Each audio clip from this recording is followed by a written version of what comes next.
Welcome to the Jedi Ranger. I'm JohnBerry555, and today I'm continuing my series of Mash Wikia reviews with Season 3, Episode 22, Payday. So, it's Payday at the 4077, and Hawkeye is the payoff. So, well, it turns out at the end there's an extra $3,010, if I remember correctly.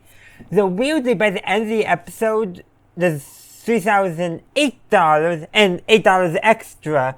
So, and that's, yeah, I think they forgot to do some math at the end of the episode, but regardless, essentially what's going on is at the end, there's a bunch of extra money. Hawkeye doesn't want to deal with it, so he gives it to Father McKay to give to the orphans.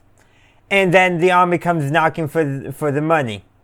And what does Hawkeye do to get out of it? Well, there's been a poker game going on that Hawkeye's not a part of.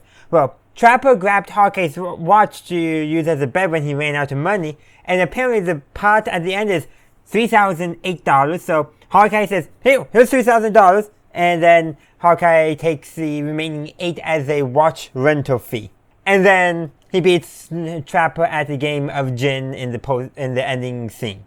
Pretty simple there, and this episode with that plot does show Hawkeye's disdain for the army, but more than anything, too, it also shows that, not only does he have this disdain for the army, but when he comes up with, when the extra money he doesn't want to deal with it, he's like, you know what, charity it.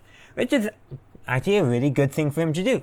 The problem is because of all the accountability things that goes with government money. And that ends up creating a bit of a headache when Hawkeye has to basically come up with the money to give it back or go to prison. And yes, the government, at least historically, has always, well, ever since the creation of the professional civil servants, the government has always taken government accountability, I think, of money pretty seriously, I believe. Need to delve way more into the history of all that stuff, generally, because there's always exceptions, and people trying to skim the system, I'm pretty sure. But that's neither here or there. Basically, government accountability of money is pretty serious, and if you owe the government money, the government wants that money. But they'll drag you heels on giving you your money if that's the case. But that's, again, a side tangent to all this. But basically, Hawkeye has to give the money back or face jail time, and he finds a way to give the money back. But there's also another plot going on. Well, first, Klingo tries to bribe his way out of the army. Henry just ignores it, being typical Henry not wanting to deal with it. And also, too, with the whole thing going on with Hawkeye and that money, well, Raider does tell Henry at the end of the episode that he'll tell him later, and Henry says, you always say that, but you never do. Henry needs maybe a bit more of a backbone, I think, just to get information. But there's also another plot line going on, and that's because Frank buys two sets of pearls, a real set and a fake set. He gives the fake set to Margaret with the intention of giving the real ones to his wife. And Margaret catches wind of that through the person who's selling, and decides that she's going to basically trick Frank into giving her the real set of pearls. First, there's a little bit of guilt tripping, but then her tactic switches to, okay, convince Frank that the fake pearls are the real pearls, and Frank falls for that hook, line, and sinker, switches the pearls out, and then now with the fake set, is trying to figure out if they're real or not, and he can't tell either which way. And I do want to say, apparently, rubbing pearls on your teeth is actually a real way of telling if they're faking that, but the method they use in the episode is apparently not a worthwhile method. But in their defense, one, the writers probably didn't really know the details, but two, why would Margaret show Frank the correct way? That could potentially backfire on her plan. So of course she's going to show Frank the wrong method, and it works out in her favor. Assuming one set was real, one set was fake.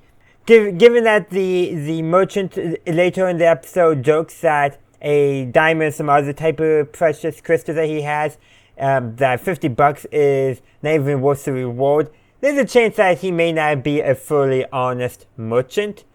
Just given the implication of that line there, which I know is intended to be a joke, but I'm taking it seriously because why not? But that's pretty much the episode. It's a great fun episode.